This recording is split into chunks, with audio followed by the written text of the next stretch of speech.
Bonjour Anne-Laure, qui es-tu? Tu peux te présenter? Bonjour Victoria, alors moi je suis Anne-Laure Bondou, je suis écrivaine, j'ai 51 ans et ça fait maintenant 20 ans à peu près que je publie des romans à la fois pour les ados qui sont lus par un public à partir de 11-12 ans et pour les adultes, sachant que beaucoup de mes livres sont en fait lus par les deux, les adultes et les ados, j'aime bien ça. Anne-Laure, jeune, adorait la lecture, la musique, rêvait d'être sportive ou exploratrice. Quel type d'adulte rêvais-tu d'être? Je rêvais d'être une adulte indépendante, libre, qui puisse aussi réaliser ses rêves, justement dont tu viens de parler. Et c'est vrai que j'hésitais entre capitaine d'une équipe de basket et écrivaine. Bon, finalement, j'ai dû choisir à contre-cœur écrivaine. Si tu étais un héros ou une héroïne de fiction, d'un roman d'aventure, ce serait qui?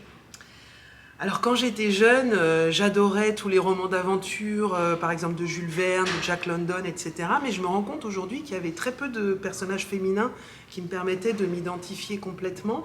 Et il y en a un qui a été fondateur pour moi, c'est le personnage de Karen Blixen, c'est une écrivaine danoise, qu'on voit dans le film Out of Africa.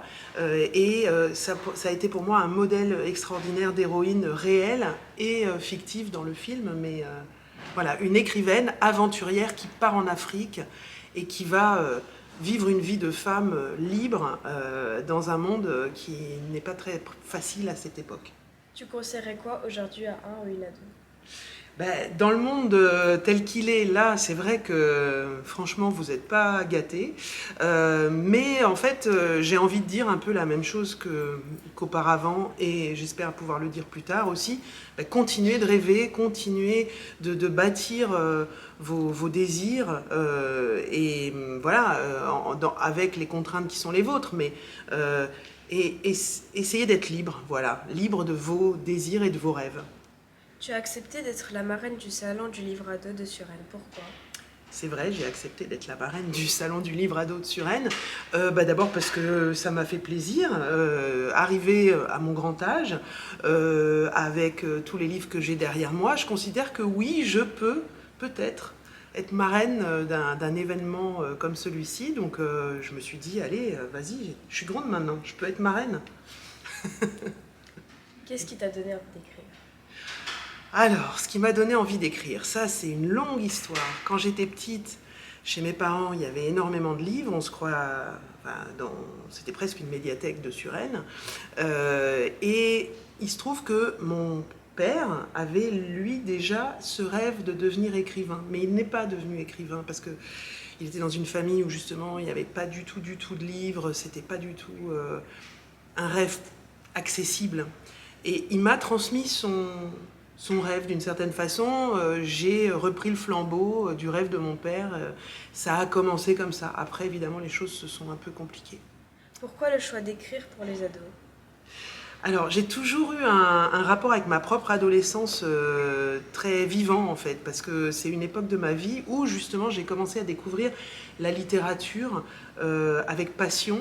Je lisais déjà auparavant depuis la toute petite enfance, mais là, j'ai plongé vraiment dans tout l'univers de Zola, de Flaubert, de Stendhal, de tous ces grands auteurs. Et ça a été fondateur pour moi, l'adolescence, dans mes désirs, et finalement, c'est le socle de ma vie d'adulte. Donc j'aime bien m'adresser à ce lectorat pour ces raisons-là, parce que c'est un moment de construction et où finalement on voit l'adulte en devenir. De quoi parlent tes livres comme Tant que nous sommes vivants, L'aube sera grandiose aux pépites? Alors, il y a 3 titres, on va peut-être en choisir un. Lequel t'intrigue le plus? L'aube. L'aube sera grandiose. L'aube sera grandiose, c'est l'histoire d'une femme qui a une cinquantaine d'années, tu vois à peu près, et qui a une fille de 16 ans et qui la kidnappe entre guillemets un soir alors que sa fille doit se rendre à la fête de fin d'année de son lycée.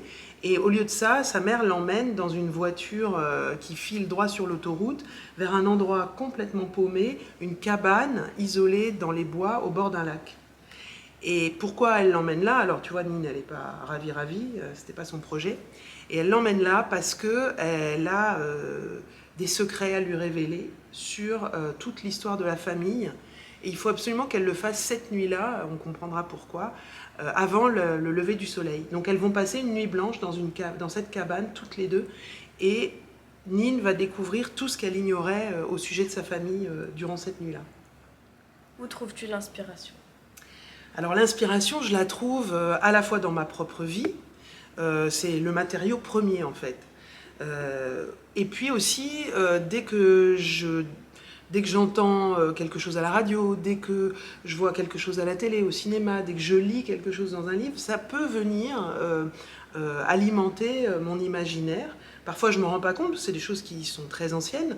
Et puis, parfois, ça vient pile au bon moment, quand je cherche une idée, et paf, j'entends quelque chose, et ça, tu vois, voilà. Donc, c'est à la fois très immédiat et très ancien. Comment te documentes-tu sur des univers aussi différents?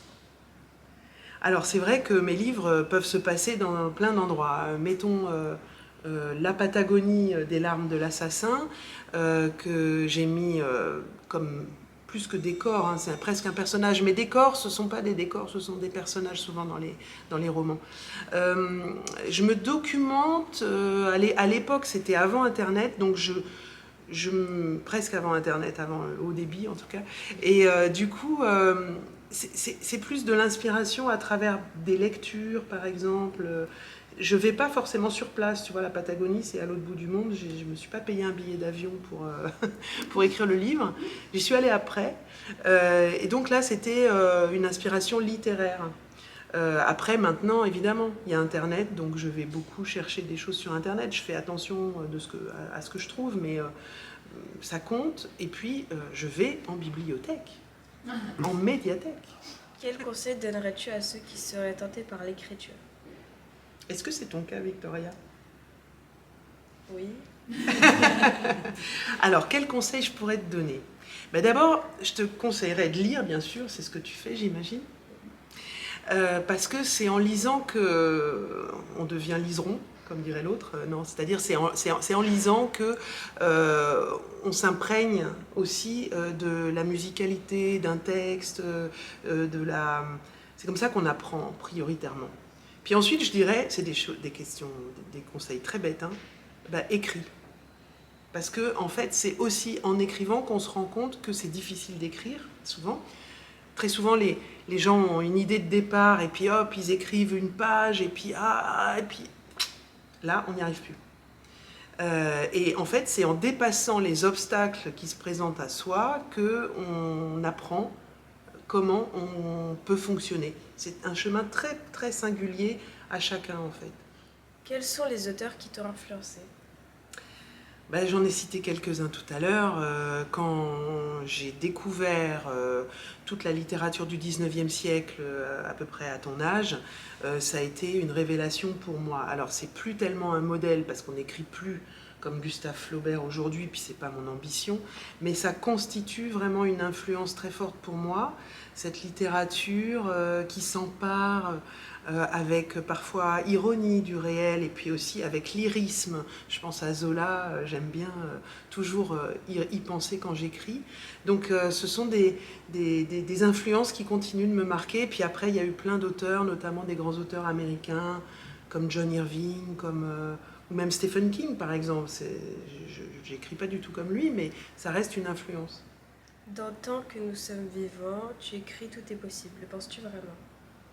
Est-ce que tout est possible, tu veux savoir? Eh bien, c'est un âge, voilà. Pourquoi j'écris pour les ados? C'est parce que c'est l'âge où on se demande est-ce que tout est possible? Et moi, j'ai envie de dire oui. Parce que j'ai pas envie de vous dire non. J'ai pas envie de vous dire redescends sur terre. J'ai pas envie de vous dire n'y pense même pas. J'ai envie de vous dire si, vas-y, imagine, invente, vas-y. Il faut y croire. Après, la vie se charge bien souvent de nous ramener à des choses plus modestes, mais si on n'a pas l'élan de départ, on fait rien. Donc je crois que tout est possible. Moi, quand j'avais ton âge, je voulais être écrivaine. Finalement, je suis écrivaine et du coup, je me dis, ouais, on peut avoir des rêves à 15 ans et les réaliser. De quoi parle ton prochain livre? Alors mon prochain livre, je suis justement en pleine écriture. Hélas, il n'est pas très drôle, ça parle des guerres.